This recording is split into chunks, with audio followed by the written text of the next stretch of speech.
Industri ban nasional kini berada di ujung lintasan dan terancam gagal mencapai garis finish di akhir tahun 2025 seiring tekanan yang muncul dari dalam dan luar negeri.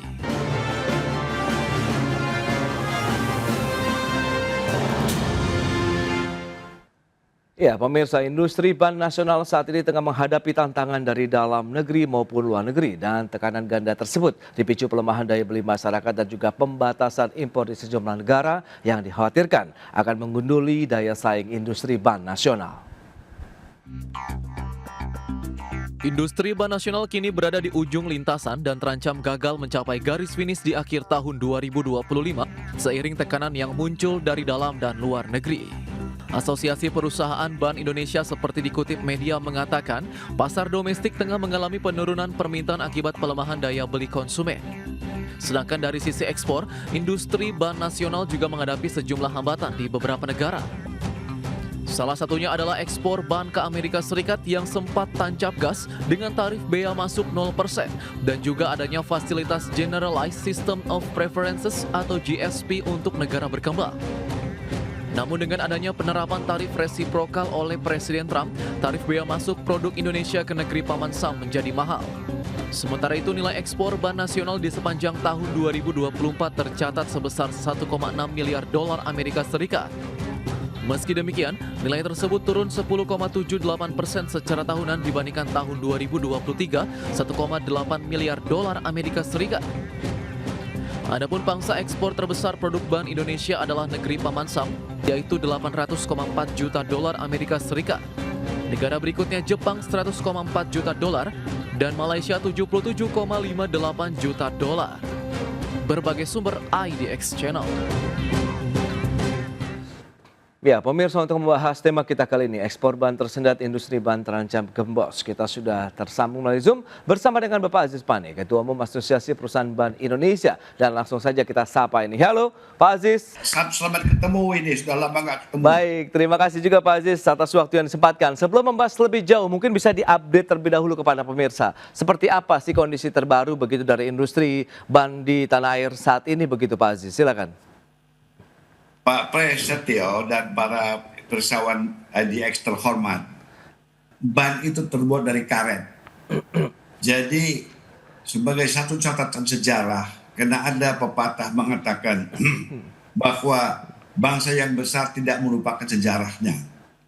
Harus diingat oleh para pendengar sekalian bahwa salah satu berperan besar yang memenangkan revolusi rakyat mencapai kemerdekaan 45 adalah karet. Karet diselundupkan dari Singapura dari Sumatera Utara, dari Sumatera Timur ke Singapura oleh seorang pahlawan besar yaitu John Lee. Dia disebut Sea Devil of Southeast Asia karena dialah yang bisa menyelundupkan karet, karena kita nggak punya devisa, yang laku cuma karet. Maaf. Karetlah yang membawa laskar raksar rakyat di Sumatera Timur untuk membeli senjata. Karet itu diselundupkan dari karet rakyat dan juga dari sisa-sisa produksi daripada perkebunan Amerika di Wingfoot dan Kisaran. Saya masih ingat karena saya sudah hidup di bawah 7 presiden, bahwa karet itulah yang membeli senjata, dan hasil karetlah yang membunuh Jenderal Spoor, Jenderal Belanda di Sumatera Timur. Ini harus kita ingat.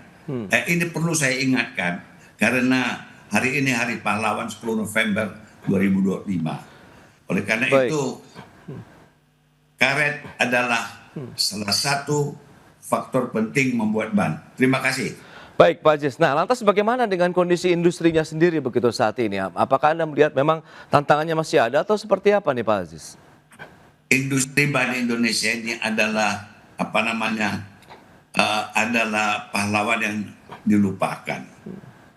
Karena makanya sewaktu saya diundang oleh ICBC, Indonesian China Business Council, saya dengan keras mengatakan bahwa Cina jangan coba-coba merusak industri karet di Indonesia yang mulai tumbuh. walaupun Indonesia seluas Indonesia tidak punya pabrik banyak seperti Thailand. Thailand itu ada 40-an pabrik ban Oke. yang terbanyak dari Cina. Indonesia sih tidak begitu besar, cuman harus diingat Indonesia ini sudah ada pabrik pada 1930-an, yaitu Goodyear Indonesia. Sudah itu tahun 61-an ada Intirep dan pabrik ban Palembang di Surabaya yang tutup tahun 90-an. Itu adalah pionir-pionir industri ban di Indonesia. Sudah itu muncullah Gajah Tunggal, industri karet deli di Medan. Oke. Itu kira-kira tahun 60-an. Jadi kita ini sudah lama, Pak. Jauh mendahului sebelum Vietnam, Malaysia maupun Thailand. Tapi sekarang kita tertinggal jauh karena pemerintah kurang perhatian. Buktinya kurang perhatian. Di Asia Tenggara ini cuma Indonesia yang pabrik bata tutup. Bata itu karet alam loh. Jadi perlu saya gambarkan sedikit, Pak. Ya. Karena perlu sentuhan sejarah, Pak. Dulu tahun 17 tahun 17 1734 atau 1340 ya. Itu VOC bikin peraturan. Kalau ada kalau ada kebun karet seluas 300.000 hektar, maka diharuskan membangun pabrik. Itu peraturan VOC, bukan pemerintah Indonesia, VOC, kolonial waktu itu. Maka berdirilah pabrik ban bata di Kalibata yang sekarang sudah tutup, karena ada karet di sekitar Kalibata dulu pohon karet sampai ke Cianjur ya Pak ya. Sudah itu berdirilah tahun 1931 itu Goodyear di Bogor untuk menyerap karet dari Uni Royal Sumatera Timur yang dikirim melalui kapal-kapal kecil ke Pulau Jawa ini. Jadi karet itu punya fondasi sejarah yang panjang. Oke. Makanya sebagai bekas direksi Intirep perusahaan negara, di dinding pabrik itu ada satu catatan Bung Karno. Pabrik ini dibutuhkan untuk mengangkut barang dan prajurit. Baik. Maksudnya Bung Karno, baik dalam masa damai maupun dalam masa perang, barang itu dibutuhkan. Terima kasih Pak. Baik Pak Ajis. Nah lantas kalau kita bicara mengenai produksi, volumenya seberapa besar, kemudian penjualannya sendiri saat ini untuk industri ban di tanah air, apakah memang sudah sesuai target atau bagaimana nih Pak Ajis? Sudah Pak. Jadi gini. Itu kalau kita lihat license capacity ya. Sekarang ya kita license-nya sekarang. Karena ada 2 pabrik baru dari Cina baru masuk. Termasuk Hankook. Sudah masuk kan beberapa tahun yang lalu. Itu kita itu bisa membuat ban 95 juta tiap tahun bisa. Tapi yang itu license capacity-nya ya. Tapi yang kapasitas yang bisa kita pakai cuma separuhnya. Baik untuk ekspor, baik untuk pasar dalam negeri, maupun untuk pabrik mobil. Itu paling semuanya itu kalau dikumpul-kumpul, saya lihat datanya dulu tuh, kurang lebih itu 40, ada lebih daripada totalnya itu, ya dengan ban sepeda motor itu 83, tapi untuk ban mobil itu kurang lebih separuhnya deh, kira-kira 40 jutaan, 40 sampai 45 jutaan. Jadi jauh di bawah. Terus masih banyak sebetulnya kapasitas. Nah, makanya waktu ketemu ICBC, saya keras mengatakan, jangan coba-coba masuk lagi Indonesia. Sudah cukup ada 3 pabrik Cina besar masuk Indonesia. Baik. Itu mereka dengarkan. Saya terima kasih pada industriawan Cina, mereka dengarkan. Sebelum masuk mereka permisi dulu sama kita. Sekarang. Baik Pak Ajis. Nah ini menarik. Lantas kalau kita bicara mengenai pangsa pasar produk dan ban nasional di dalam negeri sendiri, bila dibandingkan dengan mancanegara, seperti apa? Tahan dulu jawabannya, kita akan bahas nanti di segmen berikutnya. Kita akan jeda dulu sebentar ya Pak Ajis ya. Dan pemirsa, kami akan segera kembali usai pariwara berikut ini. Ya, pemirsa, terima kasih Anda masih bergabung bersama kami dalam Market Review dan berikut ini kami sampaikan data untuk Anda. Kita akan cermati seperti apa sih nilai ekspor produk ban Indonesia. Data selengkapnya bisa Anda saksikan di layar televisi Anda. Kita akan lihat bagaimana nilai ekspor produk ban Indonesia di periode tahun 2024 lalu secara tahunan. Kalau kita bandingkan di tahun 2024 ada 1,6 miliar dolar Amerika Serikat nilainya. Tapi kalau kita bandingkan dengan tahun 2023 yang 1,8 miliar, berarti memang ada sedikit penurunan sekitar 10,78% ya untuk nilai ekspor produk ban Indonesia di tahun 2024. Dan kita lihat bagaimana dengan pangsa ekspor ban Indonesia. Nah ini dia, kita akan cermati daerah atau di negara mana saja begitu. Memang kita lihat Amerika Serikat masih menempati posisi teratas ya, ada senilai 800,4 juta dolar Amerika Serikat di tahun 2024, kemudian menyusul ada Jepang 100,44 juta, kemudian Malaysia 77,58 juta dolar, kemudian ada Filipina, Singapura, Meksiko, Kanada, Inggris, Thailand, dan juga Italia. Ini dia pangsa ekspor ban Indonesia di tahun lalu. Dan berikutnya, bagaimana dengan penjualan wholesale mobil baru, industri otomotif Indonesia yang memang menjadi salah satu penopang dari industri ban di tanah air. Kita lihat untuk penjualan wholesale mobil baru dengan tentang waktu Januari sampai dengan Oktober 2025, di mana di tahun ini 634.844 unit kendaraan yang berhasil terjual dari produsen ke distributor begitu wholesale begitu. Tapi kalau kita sandingkan dengan Januari sampai dengan Oktober 2024 ada penurunan sekitar 10,6% dari 710.406 unit tadi di tahun 2024, kemudian tahun ini menjadi 634 ribuan unit. Jadi memang ada penurunan 10%-an, sementara target penjualan mobil tahun 2025 adalah 900.000 unit. Itu dia dengan beberapa data yang sudah kita sampaikan. Kita lanjutkan kembali perbincangan bersama dengan Bapak Aziz Pane, Ketua Umum Asosiasi Perusahaan Ban Indonesia. Baik, dengan beberapa informasi tadi yang sudah disampaikan Pak Aziz. Nah, lantas bagaimana sih sebenarnya pangsa pasar produk ban Indonesia? Apakah memang domainnya ataupun paling besar untuk memenuhi kebutuhan di dalam negeri atau ekspor juga ini Pak Aziz? Oh, kita lebih besar ke ekspor Pak daripada dalam negeri. Karena dalam negeri ini itu banyak sekali import ban, baik yang legal maupun ilegal. Nah, ini yang mengganggu industri ban dalam negeri.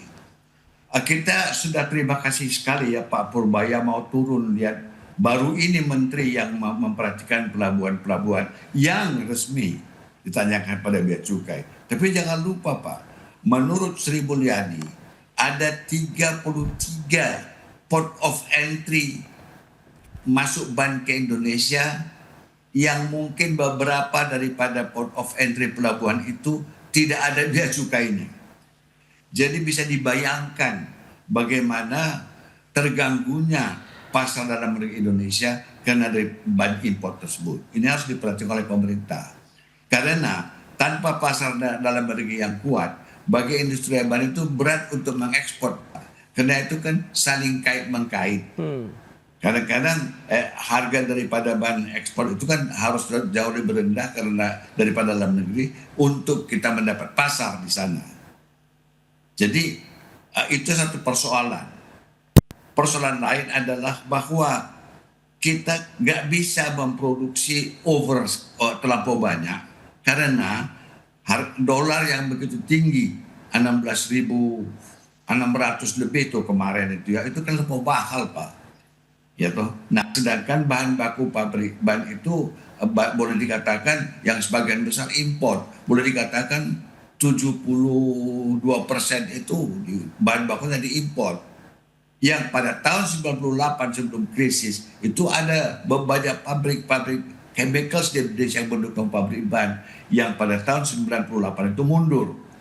Jadi the worst situation itu sebetulnya di Indonesia ini, khusus apalagi ban itu ya, terjadi pada 1998 sampai 2004. Disitulah mulai terjadi gangguan kestabilan daripada industri ban.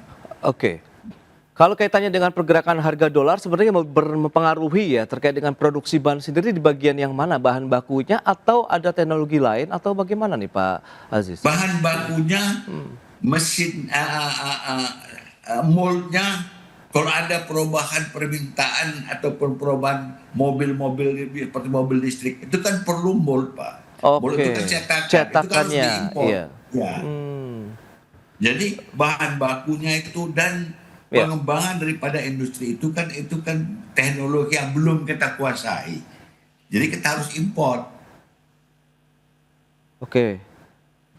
Baik, baik. Nah, dengan kondisi seperti saat ini, oke lah kalau memang ditantangan dari dalam negeri, kalau memang ada penyesuaian tadi, memang kan kita tahu industri otomotif kita juga di dalam negeri terus berkembang, apalagi sekarang kendaraan listrik nih ya, dengan Ya. mungkin bentuk jenis ban yang apakah ya bisa dikatakan berbeda lah ya dengan yang konvensional. Apakah ini menjadi tantangan sendiri dengan mulai banyaknya Pak produsen-produsen ataupun otomotif yang berbasis kendaraan listrik di Indonesia untuk industri ban? Pabrik ban bisa mensuplai mobil listrik. Hmm, Tidak ada perbedaan teknologi. Cuman oke, memang sebetulnya pabrik ban mobil listrik itu banyak membutuhkan synthetic rubber. oke. Kalau kita terlalu banyak, kalau banyak makin bertambah itu nanti banyak import synthetic rubbernya. Itu aja.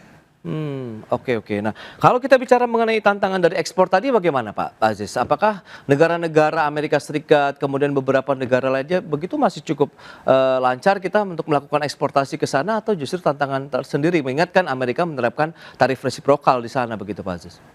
Ya, tadi Anda menyampaikan data-data yang sangat-sangat presisi. Terima kasih saya kepada IDX yang membuat demikian angka.